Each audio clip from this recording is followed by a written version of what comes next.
Welcome to The Explainer. Today, we're going to dive into something that affects every single one of us, the journey of fat through our bodies. We're taking some pretty complex biology and turning it into a simple story about cholesterol, your health, and what you can do about it. So let's get right into it. All right, to get started, let's use a little imagination. I want you to picture your bloodstream as this massive, sprawling network of highways. These blood vessels are absolutely essential. They're the roads that deliver fuel, oxygen, and all sorts of critical supplies to literally every corner of your body.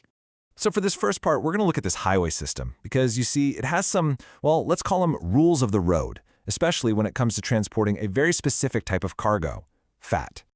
And here is the fundamental problem. Your blood, the thing that makes up this whole highway system, is mostly water. And you already know what happens when you try to mix oil and water, right? They just don't. They separate. So fat can't just cruise through your watery bloodstream on its own. It needs a ride. Okay, so how does the fat from, say, that avocado you had for lunch or the cheese on your pizza actually get packaged up and merge onto this super busy highway inside of you? How does it get from your plate to your bloodstream? Well, the whole process kicks off in your small intestine, right after you've eaten. Your body acts like this incredibly smart logistics company. It takes the fats you ate, breaks them down, and then loads them into these tiny little molecular transport vehicles. These vehicles get a special protein coating that lets them dissolve in water, basically making them roadworthy for the trip. And this is where things get really interesting, because now we get to meet the drivers.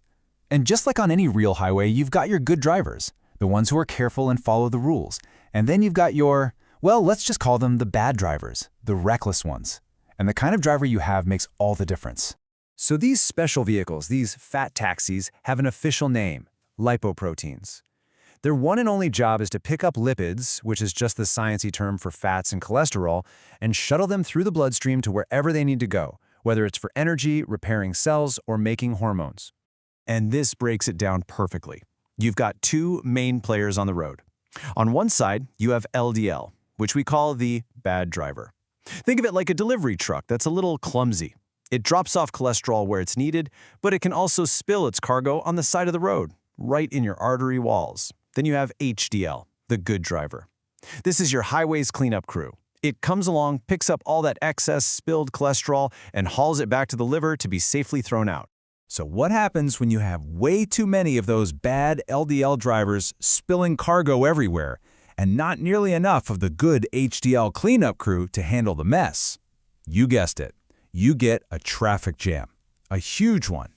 And inside your body, a traffic jam is a very, very dangerous thing. And this internal gridlock has a medical name, atherosclerosis.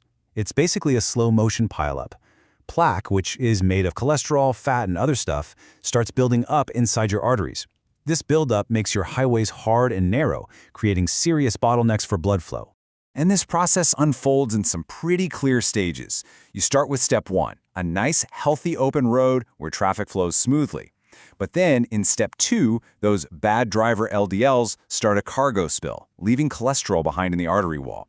Over time, that leads to step 3, a lane closure, where the plaque builds up and the road gets narrower. And the most dangerous stage is step 4, total gridlock. A blood clot can form on that plaque, completely blocking the highway, which can lead to a heart attack or a stroke. And the consequences of these traffic jams, they're staggering. This is not a minor inconvenience. A full 1/4 of all deaths in the United States are caused by conditions resulting from atherosclerosis. That's 1 in 4. Okay, that all sounds pretty serious, but here comes the most important part of this whole story. And it's actually good news. You are not just a passenger on this highway. You are the traffic controller. The choices you make every day have a direct impact on how smoothly traffic flows. Think of this chart as your control panel. It shows you exactly how different foods affect your good and bad drivers. And just look at trans fats. They are the absolute worst. It's a double whammy. They crank up your bad LDL and they lower your good HDL. On the flip side, you can see that those healthier fats, the monounsaturated and polyunsaturated ones, actually help lower the bad drivers, keeping your highways clearer. So the first rule of traffic management, it's all about balance. This isn't about eliminating fat from your diet. Your body actually needs it. The goal is to get somewhere between 20 to 35% of your daily calories from fat. The trick is choosing the right kind. And here's a really critical speed limit to remember. For saturated fat, that's the one that tends to raise your bad LDL, the official recommendation is to keep it to less than 10% of your total daily calories. And hey, managing your internal highway isn't just about fat. You've got other powerful tools in your toolkit. Eating soluble fiber from things like oats or apples actually helps grab onto cholesterol and pull it out of your system. And getting regular physical activity, it's amazing. It can lower the bad LDL and actually boost your good HDL levels. So, at the end of the day, it really all comes down to this. Every meal, every snack, every time you decide to go for a walk, it's a choice. And that choice sends a signal to your body's incredibly complex highway system. You're the one in the driver's seat. So the question is, what are you sending down your highway today?